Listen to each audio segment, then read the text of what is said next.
Hello everyone, welcome to code shark. मेरा नाम है हिमांशु और आप देख रहे हैं lecture 5 of the series recursion for देंगे। तो चलिए शुरू करते हैं।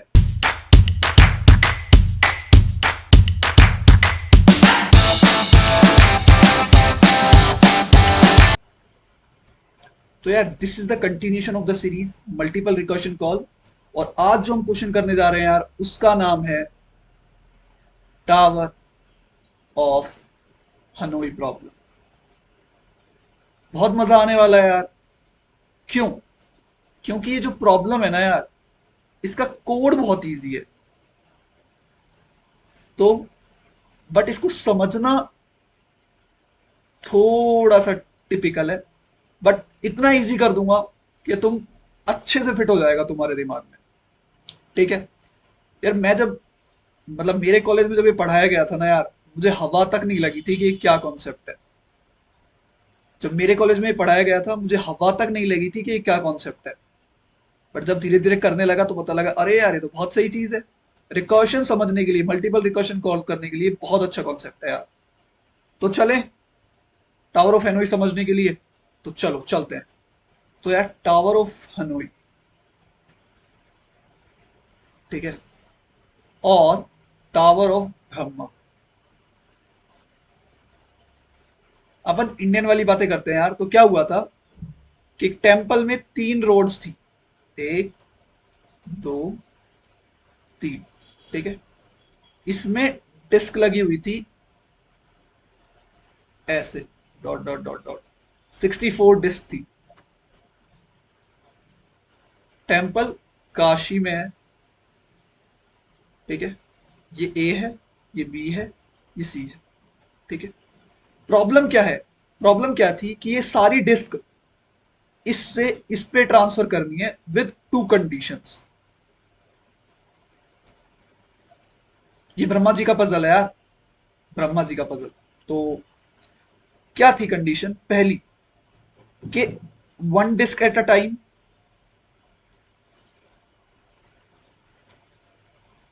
और दूसरी कंडीशन थी यार कि किसी भी छोटी डिस्क के ऊपर बड़ी डिस्क नहीं आ सकती। ये गलत है। हमेशा ये कॉन्फ़िगरेशन होना चाहिए। ठीक है। तो भाई, आए बहुत ज्यादा महारथी लोग आए, करने का ट्राई किया इसको। तो इसकी मैं बताऊंगा कि ये अनसॉल्व क्यों है।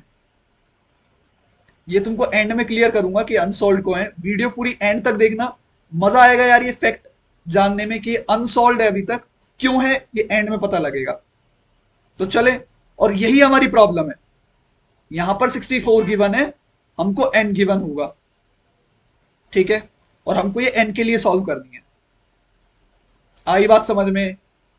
फील आ गई तुमको कि कहां से इसका इजाद हुआ है? और पढ़ना हो, विकी से पढ़ लेना, विकीपीडिया से। ठीक है। चलो तो अब करते हैं टावर ऑफ हेनरी की शुरुआत। भैया, इनपुट क्या होगा? इनपुट होगा एक नंबर एन। आउटपुट क्या करना है? तुमको स्टेप्स शो करने हैं। स्टेप्स शो करने हैं। किसके? स्टेप शो करने हैं how you are moving disc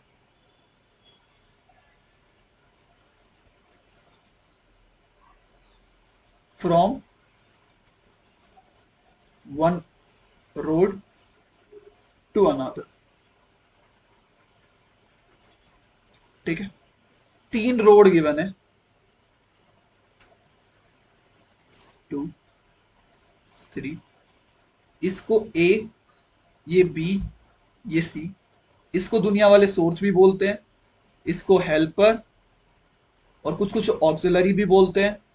इसको बोलते हैं डेस्टिनेशन। ठीक है। तुमको एन डिस्क यहां से यहां पर ट्रांसफर करनी है विद टू कंडीशंस।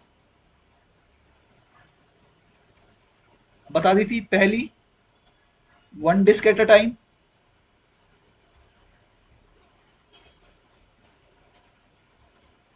दूसरी,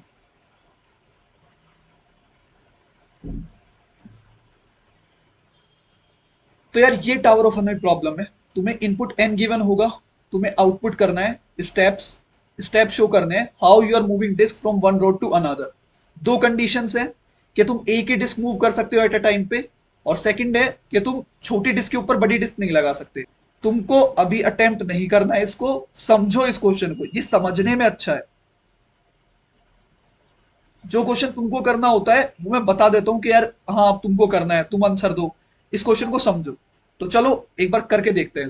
late suppose n is equal to 3 के लिए चला के देखते हैं। ठीक है, तुमको इसको इस पे करना है। ब्रूट फोर्सली सोचो तुम क्या करोगे। तुम, मेरे दिमाग में आ रहा है कि मैं छोटी वाली डिस्क को बी पे ट्रांसफर कर दूं, मतलब थोड़ी देर बाद कुछ ऐसा कर दूं मैं, ए बी सी। ठीक है, अब क्या आ सकता है भैया, अब इसको इस पे कर दो, ये तो रॉन्ग मूव है। बताया था छोटी के ऊपर बड़ी नहीं रख सकते। ठीक है भैया, ये तो रॉन्ग मूव है। तो क्या आ सकता है कि मैं इसको ले जाके यहां रख दूं। ठीक है भैया, ये समझ में आया कि आप इसको ले जाके यहां रख दोगे, बड़ी डिस्क यहां पर आ गई, ए बी पे छोटी रखी है, और जो मिडिल वाली डिस्क है वो अब सी पे रखी है। ठीक है, अब मेरा काम क्या था, मुझे आंसर क्या चाहिए एंड में, आंसर क्या चाहिए, ये चाहिए आंसर कि सी पे इस प्रकार का कॉन्फ़िगरेशन आ जाए। ठीक है, अब सुनो, नेक्स्ट मेरे दिमाग में क्या आ सकता है, नेक्स्ट ये आ सकता है कि मैं इस डिस्क को उठा के यहां पर रख दूं। तो भाई रख देते हैं इस डिस्क को उठा के यहां पर, ये खाली हो गई, ये ये बड़ी वाली डिस्क हो गई, ये ए है, ये बी है, ये सी है। अब अब कोई मूव बचा है, अब कोई मूव बचा है, अब क्या करें, इसको यहां पर रखेगा वही बात हो जाएगी। अब कोई मूव बचा है नहीं, बट हमको एक बात समझ में आ गई, क्या, इससे एक सीख मिली हमको। यार मैं भी तुम्हारी तरह ही करे जा रहा हूं, देख रहे हो, बस हम लगा लगा के देख रहे हैं, देखते हैं। एक सीख मिली कि कुछ भी हो, मुझे सबसे पहले बड़ी वाली डिस्क यहां पे रखनी है, जिसके लिए मुझे ऊपर वाली डिस्क हटानी पड़ेगी, और इसीलिए ब्रह्मा जी ने ये बी रोड दी थी। मतलब समझो समझो समझो कैसे सॉल्यूशन बिल्डअप करते हैं, कैसे सॉल्यूशन बिल्डअप करते हैं। मैं यहां तक पहुंचा जो कि मेरा रॉन्ग आंसर देगा। ठीक है, ये रॉन्ग है पता है तुमको। अब सुनो, पर मुझे चाहिए क्या था, मुझे चाहिए था कि ये बड़ी वाली डिस्क यहां पर आ जाए, मतलब मुझे ये चाहिए था कुछ इस प्रकार, ताकि मैं इस पे छोटी रख सकूं। बट यहां उल्टा काम हो गया। तो मैं क्या करूं, अगर ये कॉन्फ़िगरेशन इसकी जगह कुछ ऐसा होता, ये बड़ी यहां पर, ये सी यहां पर, और ये सी की जगह बी पे आ जाती, तो मेरा नेक्स्ट मूव क्या होता, मैं डायरेक्ट इसको यहां ले जाके यहां ट्रांसफर कर देता। नहीं आई ना बात समझ में, नहीं आई ना। देखो देखो देखो क्या क्या कहना चाह रहा हूं मैं, क्या कहना चाह रहा हूं। एक बार इसको मिटाते हैं, यहां तक आ गया, यहां तक कैसे आए, यहां तक कैसे आए, यहां से स्टार्ट करते हैं डायरेक्ट। ठीक है, तो हम स्टार्टिंग में कुछ ऐसा कॉन्फ़िगरेशन था, हम कुछ स्टेप्स लगा के यहां तक पहुंच गए, ए बी सी, और हमको इतना पता लग गया कि ये रॉन्ग आंसर देगा। क्यों, दोबारा बता रहा हूं क्यों, क्योंकि मुझे सबसे पहले ये बड़ी डिस्क चाहिए थी सी के नीचे। समझो, अगर ये ए यहां पर है, बी यहां पर है, सी यहां पर है, मुझे सबसे पहले बड़ी डिस्क चाहिए इसके नीचे, वो नहीं आया, तो ये रॉन्ग आंसर है। अब बिल्ड करते हैं सॉल्यूशन रॉन्ग आंसर से, कि भैया रॉन्ग आंसर आया, ठीक है, ये रॉन्ग आंसर आया। अब सुनो, अगर ये ऐसे हो जाता कि ये यहां पर आ जाती, ये दोनों सी की बजाय यहां पर आ जाती, और सी पे खाली रह जाती, तो मैं क्या करता, मैं डायरेक्ट इसको यहां मूव कराता। मतलब क्या बनता, थोड़ी देर बाद ए खाली, बी, और सी पे आ जाती बड़ी वाली डिस्क। ठीक है, मेरा एक ऑब्जेक्टिव अचीव हो गया, मेरा एक ऑब्जेक्टिव अचीव हो गया एक ऑब्जेक्टिव अचीव। समझ रहे हो, इतना काम कर दिया। अब अगर थोड़ा सा रिकर्शन की फील लूं, तो ये प्रॉब्लम जो है ये n-1 की हो गई, जिसमें जिसमें ये तेरी हो गई सोर्स, ये तेरी हो गई डेस्टिनेशन, और ये बन गई तेरी हेल्पर। कुछ ऐसा ही कॉन्फ़िगरेशन नहीं लग रहा? बट डिस्क दो हो गई, मतलब इसको अगर मैं हटा दूं, इसका नाम दे दूं बी, इसको नाम दे दूं ए, और सी पे रखी एक बड़ी डिस्क। अब सॉल्यूशन बिल्डअप हो सकता है? हाँ। तो क्या कहा हमने, रॉन्ग सॉल्यूशन से इंट्यूशन लेके हम राइट सॉल्यूशन की तरफ मूव कर गए। तो अब राइट सॉल्यूशन देखते हैं कैसे है। तो ये हमारे पास प्रॉब्लम थी। क्यों इतना टाइम दे रहा हूं यार इस पे? क्योंकि अच्छी प्रॉब्लम है यार, समझ में आएगी तो मजा आएगा। ये प्रॉब्लम थी। अब राइट सॉल्यूशन की तरफ चलते हैं। मुझे पता है कि मुझे दो डिस्क इस पे लेके आनी है ताकि मैं बड़ी को यहां पर मूव करा सकूं। सही बात है। तो देखो, मैं क्या करूंगा, मैं छोटी को यहां ले जाऊंगा। सबसे पहला मूव, फर्स्ट मूव, मैं छोटी वाली डिस्क को सी के पास ले गया। पहला मूव कंप्लीट। दूसरा मूव तुमको सबको दिख रहा है यार, मैं इसको यहां ले जाऊंगा। क्या हो जाएगा? सबसे बड़ी बी पे क्या आएगी, ये वाली, और सी पे क्या आएगी, छोटी वाली ऑलरेडी है, ए बी सी। अब तुमको पता है क्या करना है, इसको यहां पर लेके आना है। क्या हो जाएगा, सी खाली, बी पे ये कॉन्फ़िगरेशन, और ए पे सबसे बड़ी वाली।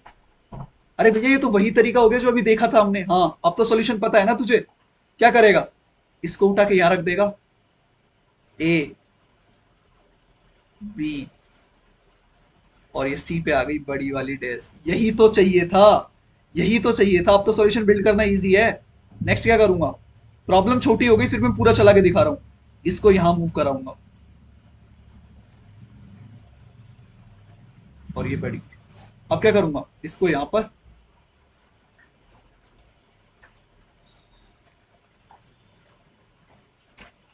सबसे बड़ी, सबसे बड़ी, फिर छोटी, और लास्ट मूव ये हो जाएगा कि मैं इसको यहां मूव करा दूं। समझ में आया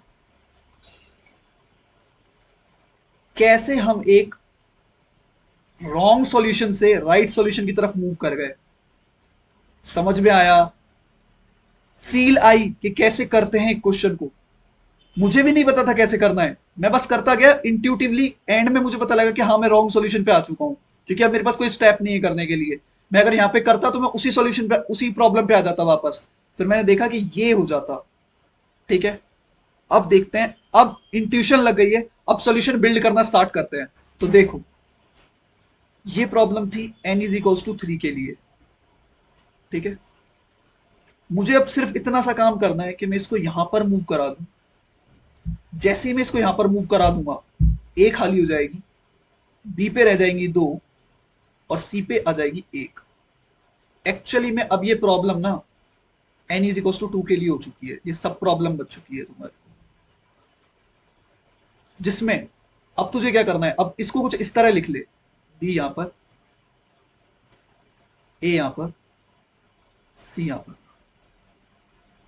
अब सेम वही स्टेप्स लगेंगे, सेम वही स्टेप्स लगेंगे। रिकॉर्शन की फील आ गई, रिकॉर्शन की फील आ गई भैया। रिपीटेड काम हो गया है, रिपीटेड काम हो गया है, सब प्रॉब्लम्स आ गई हैं, मुझे रिकॉर्शन की फील आ गई है। तो चलो यार, सॉल्यूशन बिल्ड करना स्टार्ट करते हैं इसका। देखते हैं कैसे रिकॉर्शन लग रहा है। तो मैंने ये बना दिया यार, यही अपने स्टेप्स लगाए थे हमने। कितने स्टेप्स लगाए थे, 7 स्टेप, जब n 3 था। ठीक है, अब ध्यान से सुनना। सबसे पहला ऑब्जेक्टिव क्या है तुम्हारा? अभी हम रॉन्ग से राइट की तरफ आए। सबसे पहला ऑब्जेक्टिव था कि मैं इन दो डिस्क को किसी भी तरह स्पेस से हटा दूं ताकि मैं इस डिस्क को यहां मूव कर सकूं। सही बात है। तुम्हारा क्या काम लग रहा है तुमको? तुमको ये डिस्क यहां मूव करनी है। तो ये डिस्क कौन हटाएगा, ये डिस्क कौन हटाएगा? ये डिस्क हटाएगा रिकर्शन। सही बात बोल रहा हूं? रिकर्शन लॉयल है, रिकर्शन लॉयल है। तो अब सुनो, मुझे इन दो डिस्क को हटाना है, और मुझे एक बात पता है कि मैं अभी जब सॉल्यूशन बिल्ड करके आया हूं कि ये दो डिस्क यहां पर आ जानी चाहिए। मतलब इन दो डिस्क के लिए इनिशियली ये डेस्टिनेशन की तरह एक्ट करेगा। देखो, इन दो डिस्क के लिए इनिशियली बी डेस्टिनेशन की तरह एक्ट कर रहा है। मतलब इनिशियली मान लो मुझे यही तो निकालना है, ए बी सी, मुझे N disk A to C मूव करानी है। तो सबसे पहले एक चीज क्लियर हुई कि रिकर्शन भैया n-1 को आप a टू बी मूव करा दो यूजिंग c। n-1 को मतलब दो डिस्क को आप a टू बी मूव करा दो, यूजिंग c। ये c तो यूज हुआ है, ठीक है, समझ में आई। अब जैसे ये यहां पर मूव हो जाए n-2 डिस्क, तो अगला क्या है, अगला तेरा काम है जो तूने इसको यहां मूव करा दिया, देख रहे हो। तो भैया मेरा काम है move nth disk from a to c। ये मूव हो गई यहां पर। अब ये प्रॉब्लम क्या हो गई, अगर मैं इसको सोर्स बना दूं, इसको डेस्टिनेशन बना दूं और इसको हेल्पर बना दूं, तो हो जाएगा मेरा काम। अब कहूंगा मैं रिकर्शन भैया, जो आपने n-1 डिस्क बी पे मूव कराई थी ना, अब उनको बी से सी पे मूव करा दो यूजिंग ए। बी से, ये बी है ना, सी पे मूव करा दो यूजिंग ए। ये ए यूज हो गया और लास्ट में आंसर मिल गया। समझ में आया कैसे हो रहा है, कैसे हम भरोसा कर रहे हैं। सारा खेल किसका है, भरोसे का। भरोसा करना आना चाहिए और तुम्हारा काम तुम्हें डिफाइन होना चाहिए। तो हो गया है सॉल्यूशन, हो गया है। एक चीज बच गई, एक चीज बच गई, क्या रह गया, एग्जैक्टली सही सोचा, बेस केस रह गया। अब सोचो, मुझे सिर्फ यहां पे प्रिंट कराना है, तो मुझे पता है इसका डाटा टाइप क्या होगा, वॉइड। तुमको बता रखा है जब भी वॉइड हो तो तू इनवैलिड की तरफ सोचने लग जा। इनवैलिड इनपुट क्या हो सकता है, जब कोई भी डिस्क ना हो, ऐसा कॉन्फ़िगरेशन हो, तो तू क्या करेगा भाई, जब कोई भी डिस्क नहीं है तो रिटर्न कर दो, मतलब इफ n== 0, रिटर्न। खत्म, सॉल्यूशन खत्म, हो गया है भाई, डन, तूने लिख लिया है। देखा कितनी, सिर्फ 5 लाइन का कोड था। प्रॉब्लम समझने में मजा आया यार, हमको पता चला रिकर्शन कैसे चलता है। चलें एक बार कोड इंप्लीमेंटेशन की तरफ, तो चलिए चलते हैं, कोड इंप्लीमेंटेशन देखते हैं। तो यार अब आ गए हैं हमारी वीएस कोड की स्क्रीन पर, चलो इसको कोड करते हैं। तो सबसे पहले इंट मेन, एक n बनाते हैं, यूजर से इनपुट लिया n, एक फंक्शन है टावर ऑफ एनोई n, और एक काम करते हैं, ये डाल देते हैं a b और c, ठीक है, बस ये प्रिंट कर ही देगा, तो खत्म। चलो ये वाला फंक्शन लिखते हैं, वॉइड होगा data type tower of Hanoi int n comma char a char b char c। सबसे ऊपर क्या बैठेगा, वही तुम्हारा base case, if n== 0, return. अब सबसे पहले फंक्शन कॉल कर दो n-1, कहां से कहां पर, a से b पर यूजिंग c। तुम्हारा काम move disk from a to c।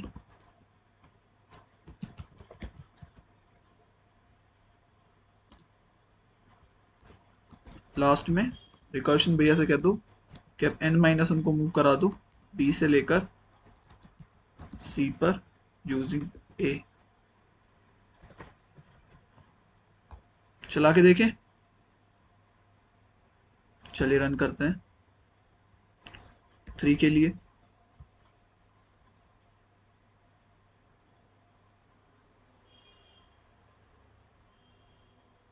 तो देख रहे हो कितने स्टेप प्रिंट हुए, 1 2 3 4 5 6 7 स्टेप प्रिंट हुए। बिल्कुल ठीक है, कैसे कैसे डिस्क मूव हुई है। चलो एक और रन कर लेते हैं। 4 के लिए 15 स्टेप्स प्रिंट होंगे, तो 15 स्टेप्स प्रिंट हो गए। अच्छा, इसी फंक्शन को ऐसे भी लिखा जा सकता है, देखो जो बेस केस है इसको तुम ऐसे लिख दो, इफ n इक्वल टू 1, अगर एक डिस्क है तो तेरा काम क्या होगा, प्रिंट करा दे move disk from A to C, direct move करा दी। अगर एक ही डिस्क है तो डायरेक्ट तू ही मूव करा दे और रिटर्न कर दे, कोई दिक्कत। देखो इसको चलाते हैं, 3 के लिए ही चलाते हैं, ऊपर से देखना कि कोई डिफरेंस नहीं आएगा इस वाले आउटपुट में और इस वाले आउटपुट में। रन करते हैं 3 के लिए, देख रहे हो बिल्कुल सेम आउटपुट आ रहा है, ठीक है। समझ में आया, तो ऐसे भी लिख सकते हैं। बताया था बेस केस यार, 1 के लिए करा ले चाहे 0 के लिए, एक ही बात है। तो चलते हैं अपनी दूसरी स्क्रीन की तरफ। तो यार जब तक तुम कोड देख रहे थे मैंने तुम्हारा रिकर्शन ट्री बना दिया था। चलो वही सेम स्टेप्स लिखे हैं जैसे हम करते आए हैं, अभी तुमको चला के दिखा दिया, दोबारा इसको नहीं समझा रहा हूँ। ये टाइम कॉम्प्लेक्सिटी के लिए बनाया है। क्या टाइम कॉम्प्लेक्सिटी बता सकते हो एक बार, n इज इक्वल टू 3 के लिए? देखो कितनी नोड्स खुलेंगी, 1 2 3 4 5 6 7। मुझे बताओ नीचे की नोड्स गिनूं या नहीं गिनूं? नहीं। क्यों? अरे तो बेस केस ही एग्जीक्यूट थोड़ी हो रहा है। मतलब कोड में बताया था, मतलब अगर if n is equal to 1 हुआ तो सिर्फ यही तो चल रहा है, मूव ए टू सी। समझ गए? मतलब इनको नहीं भी लिखता तो भी, पर मैंने दोनों बेस केस दिखाए थे इसलिए मैं तुमको ये दिखा रहा हूं, ठीक है। तो मतलब टाइम कॉम्प्लेक्सिटी क्या हो गई, 2 की पावर 3 -1, इतनी तो नोड्स हैं। तो अगर इसको मैं अच्छे से लिखूं तो ये हो गई 2 की पावर n-1। बिगो में डाल दूं तो बिगो कांस्टेंट को उड़ा देगा, 2 की power n। Exponential time complexity है, और तुमको दिख भी रहा है यार कि दो रिकर्शन कॉल लग रही है, तो एक्सपोनेंशियल टाइम कॉम्प्लेक्सिटी आ रही है, जैसे जैसे हमारे फिब में आ रही थी लास्ट लेक्चर। तुम देख रहे हो कितनी मेहनत लग रही है। प्लीज सब्सक्राइब कर देना, लाइक कर देना। स्पेस कॉम्प्लेक्सिटी की भी बात कर लें तो देख रहे हो इतनी इतनी इतनी इतनी इतनी करके एक बार ये स्टैक पे जाएगा पूरा, फिर उड़ना स्टार्ट होगी। तो स्पेस कॉम्प्लेक्सिटी क्या हो गई, बिग ऑफ एन। समझा चुका हूं लास्ट लेक्चर में, दोबारा पूरी बना के नहीं दिखा रहा हूं स्टैक, डायरेक्ट बता रहा हूं कि स्पेस कॉम्प्लेक्सिटी क्या है, बिग ऑफ एन। जिसको ये समझ में नहीं आ रही है कैसे आई, भैया लास्ट लेक्चर फॉलो करो, लास्ट लेक्चर देखो, समझ में आ जाएगा, ठीक है। मजा आया। अब जो मैंने स्टार्टिंग में बोला था, अब जो मैंने स्टार्टिंग में बोला था ब्रह्मा जी वाला पजल, एक बार उसको डिस्कस कर लेते हैं यार। क्या था? वही था A dot dot dot dot dot B C. कितनी नोड्स थी, कितनी डिस्क थी, सॉरी 64। तुम मुझे बताओ 3 डिस्क के लिए नंबर ऑफ स्टेप्स जो लगे, नंबर ऑफ स्टेप्स, या मैं कह दूं कि जितनी नोड्स खुली अपनी वही तो नंबर ऑफ स्टेप्स हैं। वो खुली 2 की पावर 3 - 1, 7 खुली थी ना। 64 के लिए कितने लगेंगे नंबर ऑफ स्टेप्स? ये होंगे 2 की पावर 64 - 1। मान लो, मान लो तुमको एक स्टेप करने में 1 सेकंड ही लग रही है, तुम भाई मतलब तुम फ्लैश हो चुके हो, ठीक है। तुमको एक स्टेप करने में 1 सेकंड लग रही है, तो तुमको इतनी सेकंड्स लग जाएंगी करने में, टोटल 64 डिस्क को मूव करने में। ये अप्रोक्सीमेटली 500 ईयर्स के इक्वल होता है। तो ब्रह्मा जी थे स्मार्ट कि भाई अगर तुम 64 डिस्क पे लगा दोगे ना तो तुमको इतना टाइम लग जाएगा, और ये एज ऑफ यूनिवर्स से भी ज्यादा है। तो ये एज ऑफ यूनिवर्स से भी ज्यादा है, इसीलिए ये प्रॉब्लम अनसॉल्व है। जय हो ब्रह्मा जी। समझ गए? यार एक कॉन्सेप्ट और बताना रह गया है, वो और सुन लो यार। मुझे पता है तुम एंड तक आ गए हो। मैंने बताया था रिकर्शन लिखने का तरीका, बेस केस,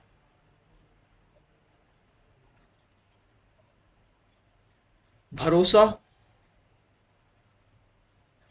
और तुम्हारा काम, हम यही फॉलो करते आ रहे हैं ना पूरी सीरीज में। अभी तक जितने लेक्चर्स हुए हैं हम यही फॉलो करते हैं। इनफैक्ट हमने इस वाले लेक्चर में भी यही फॉलो करा है। ठीक है, अब मैं बताता हूं ये आया कैसे। ठीक है, ये जो चीज मैंने ट्रिक बना रखी है ये इजाद हुई है यार। एक कॉन्सेप्ट होता है मैथमेटिकल इंडक्शन,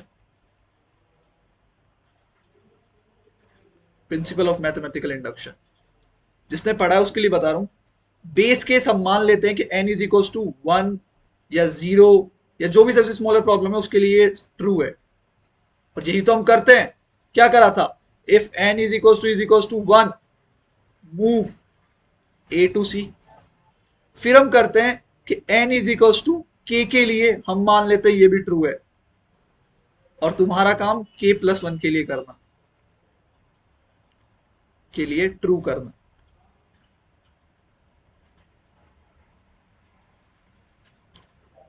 बता दिया यार ताकि तुमको पता लगे कि ये ट्रिक कहां से बनाई है। अगर मैं तुमको ये पढ़ाने बैठ जाता, कसम खा के कह रहा हूं तुमको कुछ समझ नहीं आता। इसलिए तुमको ये ट्रिक बताई है और तुमको यही याद रखना है, ये याद नहीं रखना है। पर सिंस तुमको पता होना चाहिए कि यार कहां से बनाई है मैंने, इसलिए मैंने तुमको बता दिया है। Recursion is totally based on PMI, principle of mathematical induction. ठीक है, समझ में आया? तो चलिए यार इस वीडियो को यहीं एंड करते हैं, मिलते हैं नेक्स्ट वीडियो में। Till than happy coding.